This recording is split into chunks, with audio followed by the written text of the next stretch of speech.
လေးနေတဲ့ အသိဉာဏ်ပညာဖြင့်တန်ဖိုးရှိတဲ့ကုသိုလ်စိတ်ကလေးတွေဖြစ်အောင်ကြိုးပမ်းအားထုတ်ကြည့်ကြမယ်ပေါ့နော်ကုသိုလ်ကောင်းမှုဆိုတာကတူရစုလိုက်မယ်ဆိုလို့ရှိရင်ဒါနရဲ့သီလရဲ့သမာဓိရဲ့ပညာရဲ့လို့၄မျိုးရှိအဲ့ဒီ၄မျိုးထဲမှာပညာကတော့အရည်အသွေးအမြင့်မားဆုံးကောင်းကျိုးချမ်းသာကိုအဖြစ်ထွန်းစေနိုင်ဆုံးကုသိုလ်ဒါနကောင်းမှုပြုရင်းဖြင့်သီလလည်းစောင့်တည်ထားတယ်တရားစကားကိုအာယုံစိုက်ပြီးတော့ထိုက်တဲ့တမာရီကုသိုလ်ကိုလည်းဖြစ်အောင်ကြိုးစားမယ်နော်အဲ့ဒီတမာရီကုသိုလ်ကိုအကြောင်းပြုပြီးတော့ဒီတရားစကားကိုနားထောင်ခြင်းဖြင့်အသိဉာဏ်ပညာတည်းဟူသောအမြတ်ဆုံးအကောင်းဆုံးကုသိုလ်ကိုလည်းပဲရအောင်ယူကြမယ်နော်အဲ့တော့ပညာဆိုတာဘာတော့လို့ပညာရဲ့သဘောတဘာဝကိုဝေဖန်စီစစ်ကြည့်မယ်ဆိုရင်လူရင်းပညာရဲ့အဓိပ္ပာယ်ကဘဝရဲ့အကြောင်းကိုအမှန်ကန်သိမြင်နားလည်တဲ့သဘောဘဝဆိုတဲ့နေရာမှာလည်းပဲအဓိကကိုယ့်ဘဝရဲ့အကြောင်းကိုသိဖို့ကိုယ့်ဘဝရဲ့အကြောင်းကိုသိရင်သူများဘဝရဲ့အကြောင်းကိုလည်းသိမှာကိုယ့်ဘဝရဲ့အကြောင်းကိုသိရင်တလောကလုံးကိုသိမှာပဲသိရင်သိတဲ့လောက်ဉာဏ်ပညာကြီးမားတယ်လို့ဆိုရတယ်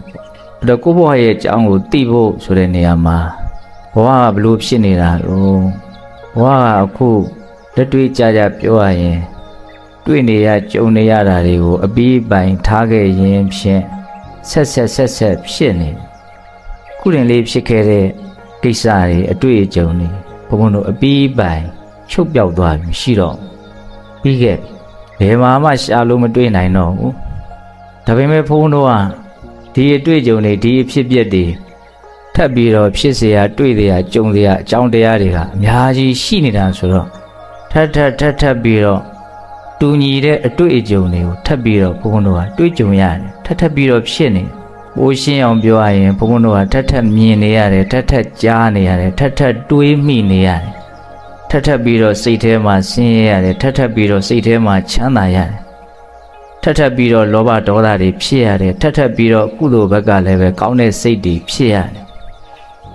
တော့ဘဝရဲ့အကြောင်းကိုသိတာပညာဆိုတော့ဘဝရဲ့အကြောင်းကိုသိဖို့စပြောတယ်ဘဝဆိုတာဘာတော့ဘလို့ဖြစ်နေတာတော့အတွေ့အကြုံတွေကိုအပြီးပိုင်ထားခဲ့ရင်းနဲ့အတွေ့အကြုံအသစ်တွေကိုဆက်ရင်ဆိုင်ရင်းဖြင့်သွားတယ်ရက်နေတာမဟုတ်ဆိုတော့ကားစီးပြီးတော့လာခဲ့ကြနော်ကားလမ်းဘေးမှာရှောက်ကြည့်လိုက်တဲ့အခါကျတော့မြင်ကွင်းမျိုးစုံရိပ်နဲ့နောက်ကြံရစ်ခဲ့ကြတယ်မြင်ကွင်းအသစ်ကိုထပ်မြင်တယ်မြင်ပြီးတိုင်းမြင်ကွင်းဟာလည်းပဲကြံရစ်တယ်အဲ့ဒါနဲ့အလွန်တူတယ်ကျုပ်တို့ဘဝရဲ့အခုဖြစ်နေတဲ့အနေအထားလေးကအတွေ့အကြုံအသစ်တွေထပ်ဖြစ်နေတယ်အခုအတွေ့အကြုံအသစ်တွေဖြစ်နေအဲ့ဒါကိုဘုန်းဘုန်းတို့ဟာသာဝရထားခဲ့ရင်းနဲ့နှုတ်ဆက်ချိန်တောင်မရဘူးနော်တောက်လျှောက်ပြီးပျောက်သွားတယ်တောက်လျှောက်အသစ်ထပ်ပြီးတော့ဘုန်းဘုန်းတို့တွေ့ကြုံရတယ်ဘုန်းတို့စိတ်ထဲမှာဘလောက်အရေးပါတယ်လို့ပဲထင်ရတဲ့အတွေ့အကြုံပဲဖြစ်သိအရေးမပါဘူးလို့ထင်ရတဲ့အတွေ့အကြုံပဲဖြစ်ဘယ်အတွေ့အကြုံမျိုးမဆိုတူညီစွာပဲပျောက်ကွယ်သွားတယ်ဘုန်းတို့ရေးပါတယ်ထင်လို့လဲသူကအကြာကြီးနေမှာမဟုတ်အရေးမပါဘူးထင်လို့လဲအကြာကြီးနေမှာမဟုတ်တူညီစွာပဲပျောက်ကွယ်သွားတယ်အနိစ္စဆိုတာအဲ့ဒါပြောတာအဲ့ဒါလိုဘုန်းတို့ဟာပြီးဆုံးပျောက်ကွယ်သွားကြခြင်းဖြင့်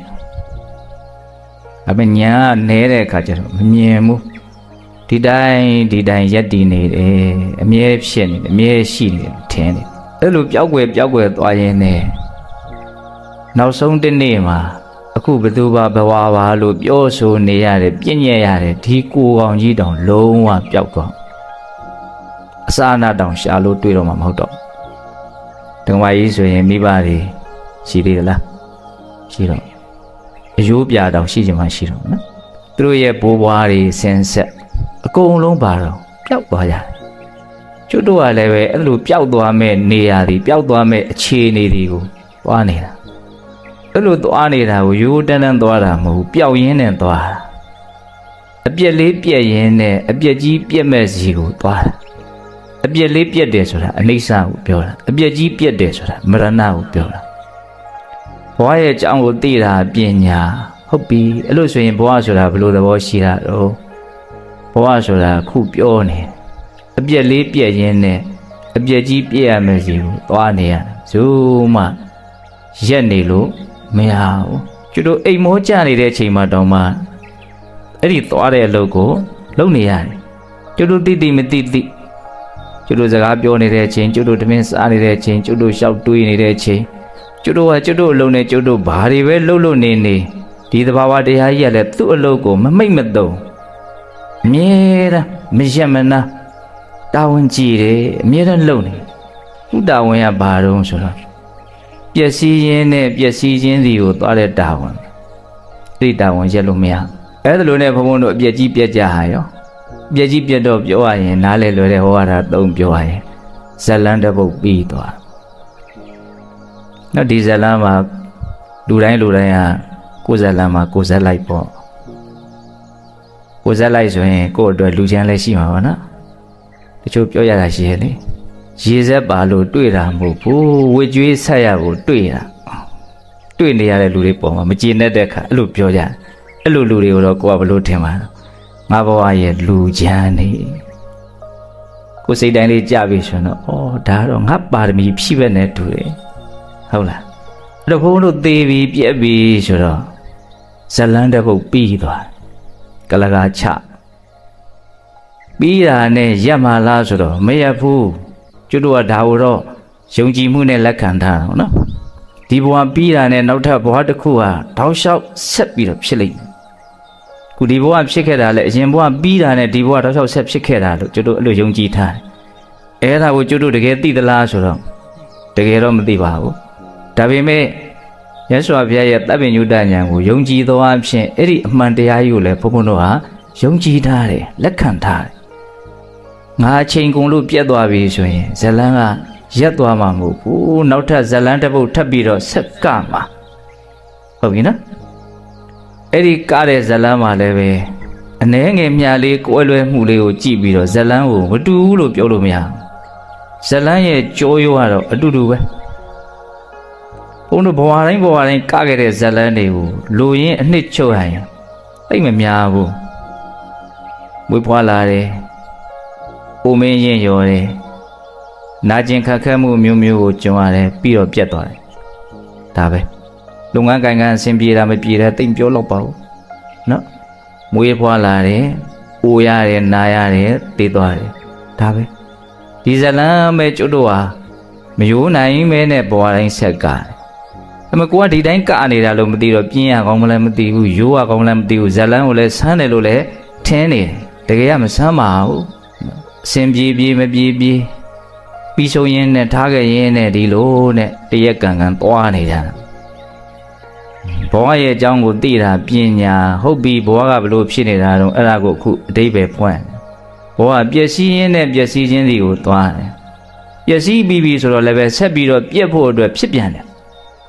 ဖြစ်တယ်ဆိုတာလကားဖြစ်တာမဟုတ်ပြက်ဖို့ဖြစ်တာအဲ့ဒါတွေကိုနားလေတာပညာပဲဟုတ်လားအဲ့တော့မြတ်စွာဘုရားကအဲ့လိုဖြစ်ပေါ်နေတဲ့မပြီးနိုင်မဆုံးနိုင်ဒီဖြစ်နေတဲ့ကိစ္စကြီးဟာတကယ်သာမြင်မယ်ဆိုလို့ရှိရင်ရက်ချင်သိပေါက်ကျွတ်တို့မရက်ချင်သေးဘူးနော်ဆိုတာတကယ်မမြင်သေးလို့ကျွတ်တို့မောရတာညီးနေတာအသွားရက်မှမရက်တာနော်ပူတယ်လို့သာညီးနေတာမိသာထဲတဲ့ကိစ္စရက်ကိုမရက်ဘူးတို့ကျွတ်တို့တကယ်ပူမှလည်းမသိဘူးတကယ်သွားနေရတယ်လို့လည်းမသိဘူးသွားနေရမှသိရင်မုံမှန်းသိမှာအနည်းဆုံးမရက်ချင်အောင်တော့နားချင်ပါကိုကကျွတ်တို့ဟာရက်ချင်ဖို့မပြောနဲ့နားကိုမနာချင်ကိုမုံမှလည်းမသိဘူးပန်းမှလည်းမသိဘူးသွားအမြဲသွားနေတာအဲ့ဒါမြတ်စွာဘုရားကဒီယုတ်တန်တွေစင်စစ်မပြတ်ဖြစ်နေတဲ့ကိစ္စပင်ပန်းနေဆင်းရဲတယ်ဒါကို तू ကမြင်တယ်ဘာလို့မြင်တာတုံးဆိုတော့အနိစ္စကိုမြင်ရကနေတစ်ဆင့်မြင်တာအနိစ္စကိုမြင်တာဆိုတော့ပြောရတယ်နော်ပျက်စီးရင်းနဲ့ပျက်စီးခြင်းတွေကိုသွားတယ်အနိစ္စကိုမြင်မှများလို့ရှိရင်ဒါယထာဘုဒ္ဓဉာဏ်ရင့်တန်တဲ့ခေါ်ဟုတ်ဒီတိုင်းမှန်ဒီတိုင်းမြင်တာပေါ့အဲ့ဒါမြင်လို့ရှိရင်ယထာဘုဒ္ဓဉာဏ်ရင့်တန်လို့ရှိရင်သူနေပိတာဒီဖြစ်စဉ်ကြီးပေါ်မှာပြင်းမုံကြီးငွေ့တယ်ဆိုတဲ့သဘောဖြစ်တယ်အဲ့ဒီနေပိတာဉာဏ်ရင့်တန်လာလို့ရှိရင်နော်ဝိရဇလို့ခေါ်တယ်တတ်မဲ့မှုကင်းတယ်ဆိုတဲ့မဲ့ဉာဏ်ဟာဖြစ်ပေါ်လာတယ်အဲ့ဒီမဲ့ဉာဏ်ကိလေသာကိုတတ်နိုင်တယ်ဒီတတ်မဲ့မှုကင်းသွားပြီဆိုတော့မှဝိမု ക്തി စိတ်ကဒီဒုက္ခတွေကနေလွတ်သွားတယ်အဲ့ဒီကြတော့မှတကယ်စစ်မှန်တဲ့ချမ်းသာကိုရတယ်ဒီနည်းအားဖြင့်ဒုက္ခនិရောဓဒုက္ခကအဲ့ဒီကြမှာချုပ်တယ်ကျတို့အခုကဒုက္ခဖြစ်နေတယ် ကျွတ်တော့ဒုက္ခရောက်နေလို့ရောက်နေမှာမသိဟုတ်လားအဲ့ဒါမြတ်စွာဘုရားကစောစောပြောတဲ့အနိစ္စကိုသာအမြင်တန်အောင်လုပ်နော်ညင်းငွေတဲ့သဘောတနည်းအားဖြင့်ရက်ချင်တဲ့သဘောနားချင်တဲ့သဘောဒါလေးတွေဟာနဲ့ဖြစ်ပေါ်လာအလွန်ဖြစ်ခဲ့တယ်နော်အဲ့လိုမဖြစ်တဲ့အတွက်ကြောင့်ကျွတ်တို့ဟာဘဝပေါ်မှာနှီးမျိုးစုံနဲ့တွေ့တာတယ်မမောတယ်တွေ့တာမမောတော့ဘဝကထက်ပြီးတော့ရလိမ့်မယ်ဖြစ်လိမ့်မယ်အဲ့ဒါနဲ့မဆုံးနိုင်တဲ့ဇလန်းကိုဘုံဘုံတို့ကနေကြတယ်အဲ့ဒါမြတ်စွာဘုရားပွင့်လာတယ်ဆိုတာအဲ့ဒီဇလန်းဟာမကောင်းဘူးရက်ပလိုက်ကြဘုရားအတီအလင်းကိုအဲ့ဒီတိုင်းဖြစ်စေခြင်းတဲ့စကားမကြပြောတယ်နော်ယာဝန်ရှိတယ်မေဘိက္ခွေအလားမေဝတပ္ပသင်္ခါရိတုနိဗ္ဗိန္တိတုံအလံဝိရိစိတုံအလံဝိမုတ်စိတုံဒီစကားလေးကခဏတွေ့ရတယ်သင်္ခါရတရားတွေကအလွန်အမင်းညင်းငွေခြင်းကတင့်လာပြီညင်းငွေတဲ့စိတ်ဖြစ်တဲ့နဲ့ဒီယုတ်တည်နေဘဝတွေရဲ့အပေါ်မှာတက်မဲ့မှုကင်းတဲ့စိတ်ဖြစ်တဲ့နဲ့ဖြစ်အောင်လုပ်ကြဒီယုတ်တည်နေဒုက္ခတွေကနေလွတ်မြောက်အောင်လုပ်ကြဒါပေမဲ့ကျွတ်တို့ကအနိစ္စကိုအမြင်မတန်တဲ့အတွက်ကြောင့်ညင်းငွေတဲ့စိတ်လည်းမဖြစ်ရေးချမဖြစ်ဟုတ်လားနဲ့ကျွတ်တို့ညင်းငွေတာကျွတ်တို့မဖြစ်ချင်တဲ့ကိစ္စတွေဖြစ်လာလို့ဒါညင်းငွေတာဟုတ်လားဆွဲမဲ့မှုကင်းတဲ့စိတ်ပို့လို့တောင်မဖြစ်ဆွဲမဲ့မှုမှမကင်းဘလို့မှမလွတ်မြောက်ဘူးချမ်းသာအစစ်ကိုမရဘူးတနည်းအားဖြင့်ဒုက္ခမငြိမ်းဘူးဟုတ်လားအဲ့တော့ကျွတ်တို့ကသာသနာမှာမြတ်စွာဘုရားရဲ့အဆုံးအမအဓိကလိုရင်းကအဲ့ဒါပဲဘဝကလွတ်စေခြင်းတာသို့တော့ဘဝကလွတ်မြောက်ခြင်းတဲ့စိတ်ပေါက်ဖို့ဆိုတာတုံညံတက်ခံနဲ့မလာဘူးမရနိုင်ဘူးအဲ့တော့လူတိုင်းရဲ့ပုံမှာအဲ့ဒါလိုမျောလင့်လို့မဖြစ်နိုင်ဘူးအခုပြောနေတဲ့လူကိုယ်တိုင်းမှာကိုယ်ကလည်းပဲအဲ့ဒီစိတ်ကပြင်းပြင်းထန်ထန်ရှိတာမဟုတ်ဘူးဒါပေမဲ့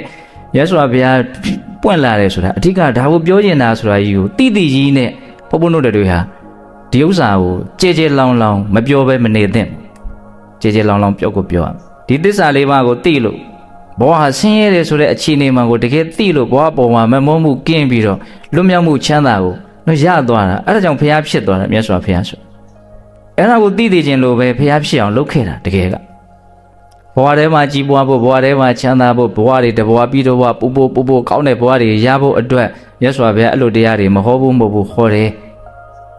ဟောပါတယ်အဲ့ဒါတွေလေအများကြီးဟောတယ်ဒါပေမဲ့တကယ်အဓိကလိုရင်းကတော့စောစောကပြောခဲ့တဲ့ဘဝလွတ်မြောက်ဖို့အတွက်ပဲဟောတာ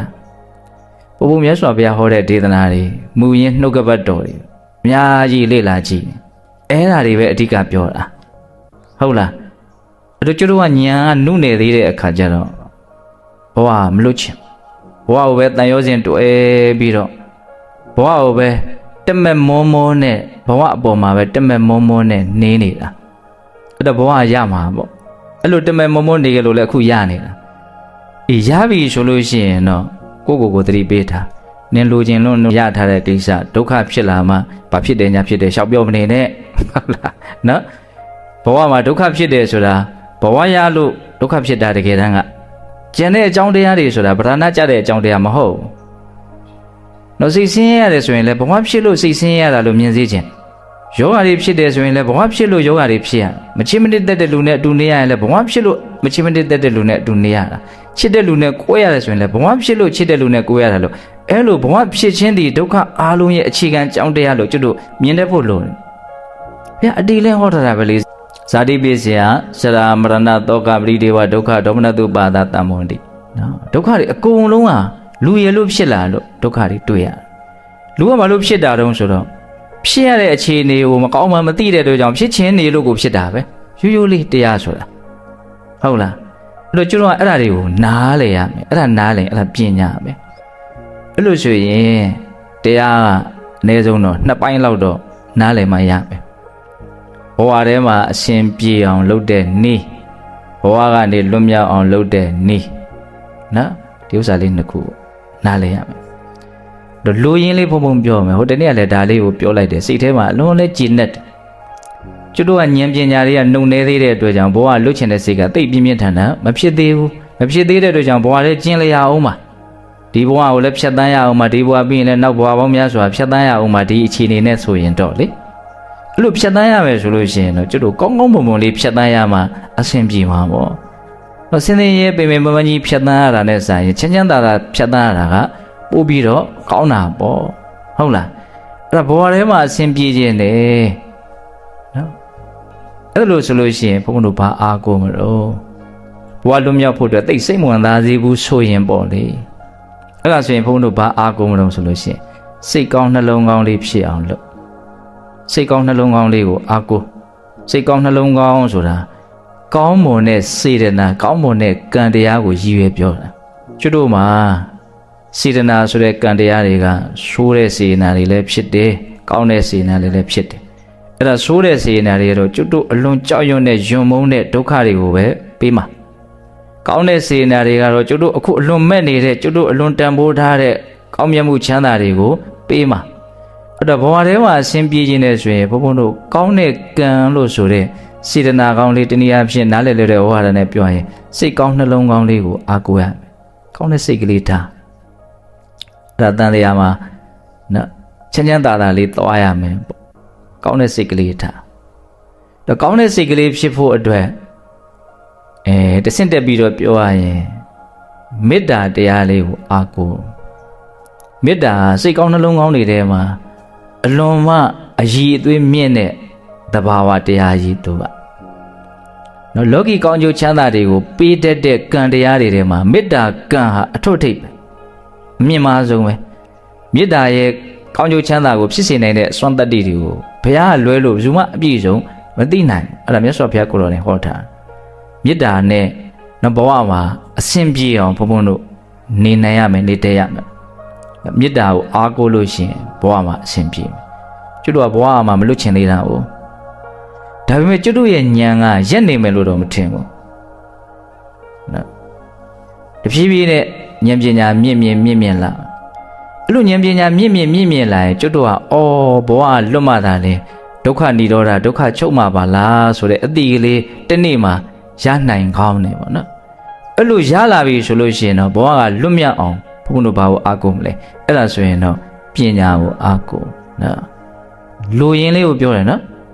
ဘဝထဲမှာအရှင်ပြေဖို့ဆိုရင်စိတ်ကောင်းနှလုံးကောင်းလေးကိုအားကိုးကောင်းတဲ့ကံပေါ့လေနော်ဘဝဒုက္ခတွေလုံးဝချုပ်သွားဖို့ဆိုရင်တော့ပညာကိုအားကိုးဉာဏ်ကိုအားကိုးအသုံးများတဲ့ဟောရတာနဲ့ပြောရရင်တော့ဘဝထဲအရှင်ပြေခြင်းတော့ကောင်းကံလေးကိုအားကိုးနော်ဘဝဒုက္ခတွေငြိမ်းချင်ပြီဟေးဆိုရင်တော့ဉာဏ်ကိုအားကိုးဟုတ်လားတကယ်တမ်းကျွတ်တော့မမြင်လို့သာမမြင်တာတကယ်ဖြစ်နေတာကြီးကဆင်းရဲကြီးပဲနော်အဲ့ဒီမြင်တဲ့ပညာကဘဝဒုက္ခတွေကနေပြီးတော့ထုတ်ဆောင်သွားမယ်ဘဝဒုက္ခတွေကိုဏီကုန်းချုပ်သွားစေမယ်အစွမ်းနဲ့ရှိတာမဟုတ်ဘူးဘဝထဲမှာလည်းသူကအလွန်ကောင်းမွန်တဲ့ကောင်းကျိုးချမ်းသာကိုဖြစ်စေနိုင်သေးတယ်ဒါကြောင့်ဝေလမသုတ်တာမှာဒါနမျိုးစုံနဲ့တရဏဂုံဆိုတဲ့ကုသိုလ်ကပုံမြတ်တယ်မြတ်တယ်ဆိုတာတော့ဘာကိုကြည့်ပြောအောင်ဆိုတော့အကျိုးပေးကြီးကျယ်တာကိုကြည့်ပြောတာဣဒံတရောမဟာဖလံဒီစကလုံးလေးဣဒံတရောမဟာဖလံဒီဒါနကုသိုလ်ထက်ဘုရားတရားသံဃာယတနာမြတ်သုံးပါးရဲ့စွန့်ရည်တတိကိုသိမြင်ပြီးတော့ဒုက္ခငြိမ်းဖို့ဆိုရင်တော့ငါဒါကိုပဲအားကိုးမယ်ဆိုတဲ့မွန်မြတ်တဲ့စိတ်နဲ့မှန်ကန်တဲ့စိတ်နဲ့ယတနာမြတ်သုံးပါးကိုအားကိုးအားထားပြုလိုက်တဲ့အနေအထားလေးကဒါနကုသိုလ်ထက်သာလွန်ပြီးတော့အကျိုးပေးကြီးကျယ်တယ်လို့ပြောတာဣဒံတရောမဟာဖလံအဲ့ဒီတရဏဂုံထက်၅ပါးသီလဆောင်ထင်ခြင်းကသာလွန်ပြီးတော့အကျိုးပေးကြီးကျယ်တယ်အဲ့ဒီ၅ပါးသီလထက်သောတော်ပြောရတဲ့မေတ္တာတတ္တဝါတွေပေါ်မှာချမ်းသာစေခြင်းလားအလွန်ငြိမ်းအေးတဲ့အလွန်အဆင့်အတန်းမြင့်တဲ့စိတ်သဘာဝလေးပေါ့ကျွတ်တို့ရဲ့ယုံညံ့တဲ့စိတ်တွေဟာပတ်ဝန်းကျင်ဟာတတ္တဝါတွေလူတွေရဲ့ပေါ်မှာပဲဖြစ်ကြတာအဲ့ဒါလိုပဲမြင့်မားတဲ့စိတ်ကလည်းပတ်ဝန်းကျင်ကလူတွေတတ္တဝါတွေကိုပဲအကြောင်းပြုပြီးတော့ဖြစ်လို့ရတယ်အဲ့ဒါဖြစ်အောင်ဘယ်လိုလုပ်မလို့ဆိုရင်မေတ္တာကရုဏာမုဒိတာဥပေက္ခတတ္တဝါတွေကိုချမ်းသာစေခြင်းနဲ့တတ္တဝါတွေကိုဒုက္ခငြိမ်းစေခြင်းနဲ့နော်တတ္တဝါတွေအဆင်ပြေတာကိုဝမ်းမြောက်နိုင်နေတတ္တဝါတွေအဆင်ပြေသည်ဖြစ်စေမပြေသည်ဖြစ်စေကိုယ်စိတ်မှာတုံ့လုံးမှုမရှိအောင်ဒါငါဘာမှတတ်နိုင်တဲ့ကိစ္စမဟုတ်ဘူးဒါသူတို့လှုပ်ထားတဲ့အလုပ်ရဲ့အကျိုးရလဘုရားတောင်တားလို့မရဘူးဆိုတဲ့မှန်ကန်တဲ့အမြင်နဲ့သူတို့ဆင်းရဲသည်ဖြစ်စေချမ်းသာသည်ဖြစ်စေအဲ့ဒီကိစ္စကိုယ်စိတ်ကိုမတုံ့လှုပ်စေဘူးမြင့်မြတ်တဲ့ဉာဏ်ပညာနဲ့လိလူရှုနိုင်တာဥပေက္ခလို့ခေါ်တယ်အဲ့ဒီမေတ္တာကရုဏာမုဒိတာဥပေက္ခအလွန်မြင့်မြတ်တဲ့နေခြင်းနေဟုတ်လားအဲ့ဒါ၅ပါးသီလတဲ့အဲ့ဒီမေတ္တာကတာလွန်ပြီးတော့အကျိုးပေးကြီးတယ်အဲ့ဒီမေတ္တာတဲ့ဘယ်သူကတာလွန်ပြီးတော့အကျိုးပေးကြီးတုံးဆိုတော့အနိစ္စတင်ညာတဲ့စောသွားကျုပ်ပြောရတယ်နော်စစရင်ပြောလိုက်တာနော်အတွေ့အကြုံအသစ်တွေကိုတွေ့ရင်ကြုံရင်နဲ့ သူ့ကိုတောက်လျှောက်ထားခဲ့ပြီးတော့နောက်ထပ်အတွေ့အကြုံအသစ်တစ်ခုကိုတောက်လျှောက်ယူတာနော်မြင်အောင်ကြည့်တောက်လျှောက်ဖြစ်တာနော်ဖြစ်ပြီးရင်အဲ့ဒီဥစ္စာရှိတော့တာမဟုတ်ဘူးကျတို့ကမပိုင်းဖြတ်နိုင်ဘူးညာကအဲ့ဒါရန်တတိကောင်းအောင်ကြိုးစားရင်ပိုင်းဖြတ်နိုင်တယ်အဲ့လိုနဲ့ကျတို့အကုန်လုံးပျောက်ကွယ်သွားကြမှာပါနောက်ထပ်ပျောက်ကွယ်စရာတွေထပ်ဖြစ်မှာဘာပဲဖြစ်ဖြစ်အကုန်လုံးဟာပျောက်ကွယ်သွားမယ်ငါကဖြစ်ခဲ့တာတွေအကုန်လုံးဟာပြီးသွားကြတယ်နောင်ဖြစ်မဲ့အရာတွေဟာလည်းပြီးသွားကြလိမ့်ဦးမယ်အခုဖြစ်နေတာလည်းပြီးနေစေပဲအဲ့ဒီအနေဆာကိုစိတ်ထဲကအမှတ်ရအနေဆာတင်ညာအဲ့ဒီအနေဆာတင်ညာကမေတ္တာထက်သာလွန်တဲ့ကောင်းကျိုးချမ်းသာကိုဖြစ်စေတယ်ဣဒံတတော်မဖလံဟုတ်ပြီနော်အဲ့ဒါဘဝထဲမှာအရှင်ပြေဖို့ဆိုရင်တော့ဘုန်းတော်ကကံကောင်းအောင်ကြိုးစားရမယ်နော်ကံကောင်းအောင်ကြိုးစားရမယ်ဆိုရင်ဘာလုပ်ရမလဲဗြဟ္မဝိဟာရတရားနဲ့နေရမယ်သူသဖြင့်မေတ္တာနဲ့နေအောင်ကြိုးစားမေတ္တာအလွန်ဖြူစင်တဲ့စိတ်ကောင်းနှလုံးကောင်းလေးပဲသူများပေါ်ချမ်းသာစေခြင်းနဲ့ဘာကိစ္စနဲ့မုန်းတီးနေမှာတော့ဘာကိစ္စနဲ့စိတ်တိုင်းမကြဖြစ်နေမှာတော့လူကဒေါသဖြစ်တယ်ဆိုတာကိုရှုမြိုက်တာပဲနော်ခက်တာကကိုကသူ့ကိုမုန်းတယ်သူ့ကိုစိတ်တိုင်းမကြဘူးဆိုရင်ကိုစိတ်တိုင်းမကြရရသူ့ကိုဆင်းရဲသွားစေမယ်လို့ကိုကထင်းနေတာသူ့ကိုပဲကိုကဆင်းရဲစေခြင်းနေတာပေါ့နော်သူ့ကိုဆင်းရဲစေခြင်းတာ तू ကဆင်းရဲခြင်းမှာဆင်းရဲမှာသိရင်တော့နည်းနည်းတော့ဆင်းရဲခြင်းရှင်မအော်ငါဒီလိုကမုန်းနေတယ်ဆိုတော့ဘယ်ကောင်းမလို့နော်ဒါပေမဲ့သေချာတာကတော့ကိုယ့်ရဲ့အမုန်းတရားကိုယ့်ကိုပဲဘာလို့တာတော့လောင်မြိုက်တယ်ကိုယ့်ကိုပဲနှိပ်စက်ဘာလို့အဲ့ဒီစိတ်ကြီးနဲ့နေမလဲအဲ့ဒါအလွန်ယုံညံ့တဲ့စိတ်ဟုတ်လားအဲ့ဒီဥစ္စာကဘာတွေကိုကောင်းတဲ့ပုံမှာတော့ကြမ်းတဲ့စကားတွေပြောမယ်ခံရခက်တဲ့စကားတွေပြောမယ်ဒုက္ခရောက်စေတဲ့အလုပ်တွေကိုပဲလုပ်မယ်ပိုးပြီးတော့ဆိုးရတဲ့အနေအထားကိုပဲဥတည်သွားမယ်မေတ္တာရဲ့ဆန့်ကျင်ဘက်ဟာအလွန်မှယုံညံ့တယ်ပေါ့နော်ဒါကြောင့်မေတ္တာတရားနဲ့နေလို့ရှိရင်ဘဝထဲမှာအဆင်ပြေမှာပဲနောက်ထပ်အလွန်ကောင်းတဲ့ဘဝတွေလည်းရမှာပဲသူရဲ့အလွန်ကြီးတဲ့အတွက်ကြောင့်ဘဝတွေထဲမှာအကောင်းဆုံးလို့ဆိုတဲ့ဗြဟ္မဘဝတောင်ပို့နိုင်တယ်လို့မြတ်စွာဘုရားအဲ့လိုဟောထားဟုတ်လားဉာဏ်ထက်လာလို့ဘဝကိုဒုက္ခလို့မြင်လာလို့ဒီဒုက္ခတွေငြိမ့်ငြိမ့်ပြီးဟေ့ဆိုရင်တော့ဘာကိုအားကိုးမလို့ပညာကိုအားကိုးမယ်ပညာထိမှီအောင်လိုက်နိုင်မယ်ဆိုရင်တော့ကောင်းတာပေါ့နော်မြန်မြန်ငြိမ့်သွားတာပေါ့တန်တရားလဲဆိုတာကသိစိတ်ချတာမဟုတ်ဘူးလေအခုကောင်းတဲ့လူနဲ့တွေ့လို့မိကောင်းရွှေကားနဲ့တွေ့လို့အခုစိတ်ကောင်းနှလုံးကောင်းလေးထွန်းမလို့တော်ကြမေယုံမှာရွှေယုံမှာနဲ့တွေ့ရင်ညံ့ပြင်းတာတွေဖြစ်ပြီးတော့ထိုးကြသွားနိုင်တာပဲတတ္တဝါတူတယောက်စီရဲ့ဘဝတန်တရားဆိုတာယုံညံ့တဲ့ဘဝတွေကိုဖြတ်သန်းရတဲ့အနေထားတာနဲ့အများစုပါတကယ်ကဟုတ်လားဘဝလွတ်ချင်စိတ်ပေါက်အောင်ကြိုးစားတာကတကယ်တမ်းကအကောင်းဆုံးပဲသို့တော့ညံတုံးသေးလို့ညံနေသေးလို့မလွတ်ချင်သေးဘူးဘဝတဏ္ဍာသိပ်အားကြီးနေတယ်ဆိုလို့ရှိရင်တော့ဘဝထဲမှာအရှင်ပြေအောင်ကြိုးစားဟုတ်လားဘာနဲ့ကြိုးစားမလို့မေတ္တာနဲ့ကြိုးစားဒါလိုရင်းကိုပြောတာနော်အဲ့လိုဆိုရင်ဘဝထဲမှာအရှင်ပြေဖို့မေတ္တာတရားကိုလက်ကင်ထားမယ်ဘဝဒုက္ခတွေချုပ်ငြိမ်းဖို့အတွက်ဉာဏ်ပညာတရားကိုလက်ကင်ထားမယ်ဆိုတဲ့ဒီစိတ်ကလေးဒီအမှန်မြင်မှုကလေးကိုဘုံဘုံတို့ကိုယ်တန်တာမှာရှိအောင်ကြိုးစားမယ်ဒါသည်ပင်လည်းပါလေပညာကိုယ်တို့ပဲနော်အဲ့တော့အချိန်လေးကတော့တူတူလေးပဲတိုးတယ်ဆိုသည်25မိနစ်ရှိပြီဘုံဘုံပြောလိုက်တာဟုတ်လားစွန်းစားတော့เนาะအချိန်ကတိတ်ပြီးတော့မရစောစောလေးကလာလိုက်လို့ရှိရင်တော့နည်းနည်းလေးပို့ပြီးတော့တရားလေးရှိရှိနားထောင်အောင်နော်တရားကလည်းပဲစိတ်ကူးတဲ့ပေါက်တန်လေးတွေးမိတာလေးတွေပြောရတာတစ်ခါတစ်ခါအရသာရှိနော်အဲ့လိုဆိုလို့ရှိရင်ဘုံဘုံတို့မေတ္တာတရားပညာတရားလက်ကင်ထားပြီးတော့ဘဝထဲမှာလည်းပဲချမ်းသာအောင်နေနိုင်ကြတယ်နောက်ဆုံးဘဝဒုက္ခတွေကလွတ်မြောက်အောင်ကြိုးစားရုန်းကန်နိုင်ကြတယ်သူတော်ကောင်းတွေဖြစ်ကြပါစေလို့ဘုန်းတော်ဆန္ဒပြုပြီးတော့ဒီကနေ့ပြုကြတဲ့ကုသိုလ်ကောင်းမှုအစွတ်စွတ်ရဲ့စွမ်းသက်တွေကြောင့်ဘုရားတပည့်တော်တို့ဒီမဲ့ညာဘုညာမျက်နှိပ်ပံကိုလင်းမြန်ထုတ်ချောက်မျက်မှောက်ပြုပြရစေကုန်သောဟုပတ္တနာအောင်စုပြုကြကုန်ရာတည်း